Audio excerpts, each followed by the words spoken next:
is rather dire news regarding diabetes now being the leading cause of death, claiming over 27,000 lives in South Africa. Let's talk then to Thapi Semenya, diabetes and non-communicable diseases advocate, about this scourge or this condition, or what shall we label it as? A very good morning to you, Thapi Semenya. Welcome to the program. What Thank is you. it? Is it a scourge? Is it a condition? Is it just carelessness by us as communities? I wouldn't say carelessness. I would call it a lack of education, rather. I think there is this thing of, people are expected to know so much about diabetes without the necessary information being given out about it as well. So I wouldn't necessarily label it as carelessness, but I would say there's a lack of education about diabetes within the media, within everything that we do. Diabetes is a lifestyle disease, is it not? We Yes. should be aware of it from an early stage. I think it relates directly to our diets and to our lifestyle, lack of exercise. But when I talk diet, we should also then be circumspect about the conditions of the poor people, people that can't afford the right diet. It's expensive, it comes at a cost. So they ingest all of the wrong foods. The cheaper the food, obviously, we know in many cases, the unhealthier the food is. What's your take on that situation?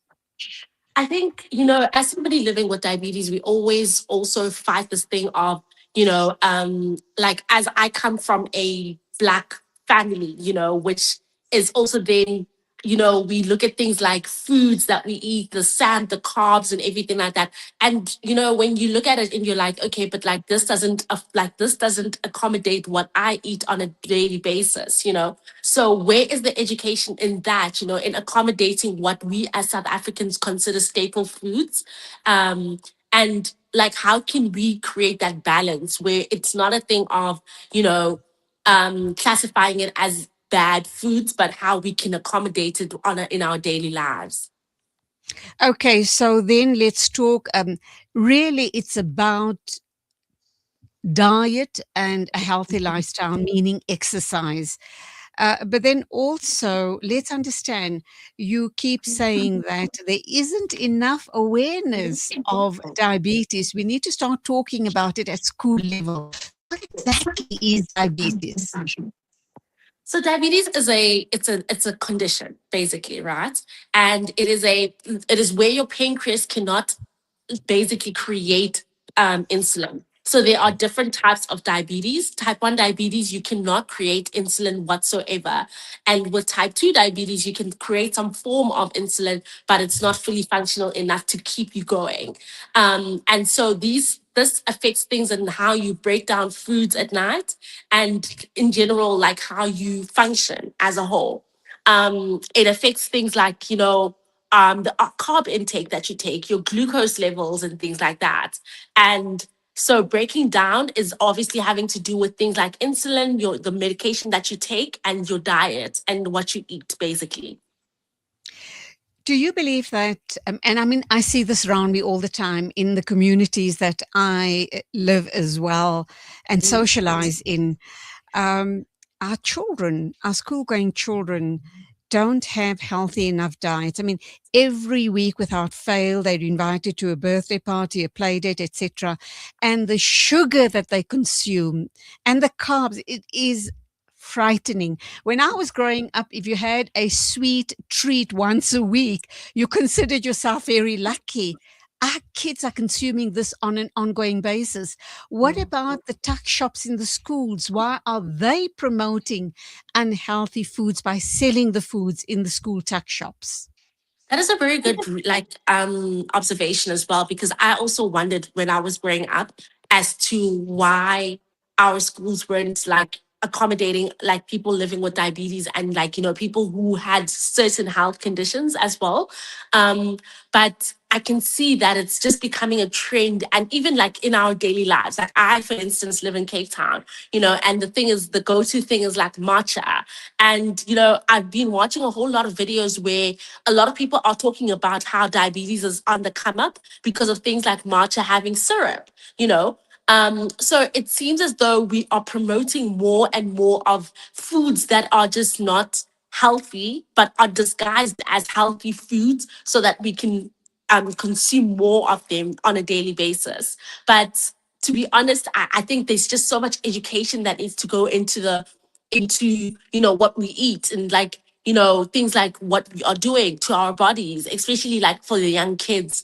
Starting them from young is so essential, and can be something that can actually help in preventing things like getting diabetes. And clearly, this is putting a Mhm. burden on our healthcare services, is it not? Yes. Because you could be presenting with diabetes, you don't control it, you're probably not even aware that you have diabetes, and the repercussions of all of that. I mean, it's truly horrific. You can have kidney failure. I mean, your organs could start failing if you bump yourself and have a little cut. uh, that's huge if not attended to and well taken care of. Gangrene could set in and you'd lose a finger or a limb or a toe or a leg or whatever have you. So there's amputations involved here as well. So this is very, very huge. As an advocate for diabetes and NCDs, what are you planning going ahead regarding awareness campaigns? Spreading more education. I think it's just so important to break down information in a way that people understand. I think it doesn't help for us to say, yes, I'm going to go out there, I'm going to advocate and everything like that, but yet people are not understanding the information that we are putting out there. So for me, my plans are to simplify the problem, to say to people that this is what it is, and this is how I live with this condition, and share my story and just go out there and spread awareness. um, I think one of the important things that I'm also noticing is that more and more people are paying attention. They're actually trying to listen. And it's because of things like people having family members who are living with diabetes, whereas it used to be a thing of, oh, yeah, I know somebody, but like it's a very distant family member, or, but now it's a thing where people are having close family members live with this condition. And it's like information is there, but is it effective enough to actually put out there for people to understand? Do you think it's going to take a huge, if somebody is diagnosed with diabetes, does it mean it's going to mean a huge lifestyle change regarding diet and exercise? And added to that, you as an African female alluded to the African diet. Are Yes. people going to be able to get around that and to make more informed choices without perhaps moving too far away from the African diet? I don't think so. I think for me, it was very manageable. And it also it's why I keep saying to people, do what works for you. It's all about portion sizes and, obviously how much you take in of this food as well. I wouldn't necessarily say it's a complete change of diet and lifestyle. I think it's something that we can adapt to if you make yourself get used to it at an easier level. So for me, it's been a thing of just adjusting my diet, not necessarily going a whole 360 change, but rather maybe a 180, where it's, I'm just managing my portion sizes and things like, my exercising. It's not, rigorous. It's not very like intense for somebody who's just started out. I think it's all about pacing yourself as a person and also doing what works best for you. Okay, so your take home message, what would you say to people listening and watching us this morning regarding this disease? How do what is the starting point? Should they consult with their doctor, their medical health professional, to get them started on the right track? Do you think it would be too daunting for them to take it on themselves? Clearly, they need guidance. They need to know where they at on the spectrum, and when and where does injectables become an option? I think that's the thing. Insulin. Hmm. Yes. So in my opinion, I think it's very important to open that conversation with your healthcare provider, and then building a team out of that as well.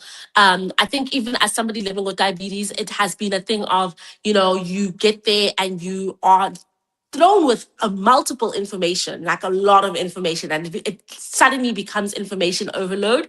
So you need to build a team, and then from there on, consult with this team.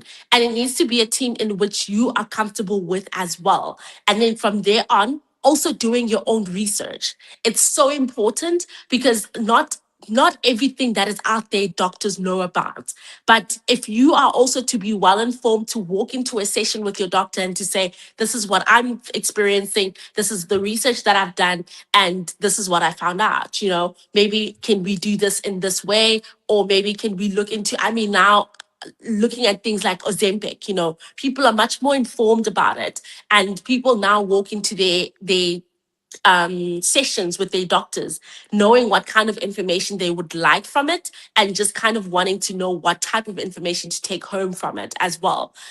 So, yes, I would say building that healthcare team that is suitable for you and that you prefer, and that you are able to have an open, conversation with at the same time. So, diabetes is not necessarily a death sentence. It's about being well educated, well informed, work with your doctor. And you mentioned Ozempic. The sad reality is it's being used for different reasons rather than addressing diabetes. But that we will leave for another conversation. Thank you Okay. indeed for being with us on this show. God bless. And let's hope the awareness grows. We're going to be Thank watching you to spread the message. you. Yes, thank you so much. Absolute pleasure. Go well. God bless. It is 5 after 10, exactly time for me to wrap up. Thank you for your company. From me, Julie Ali, till next Monday at the same time on News and Views. Take care and Khuda Hafiz.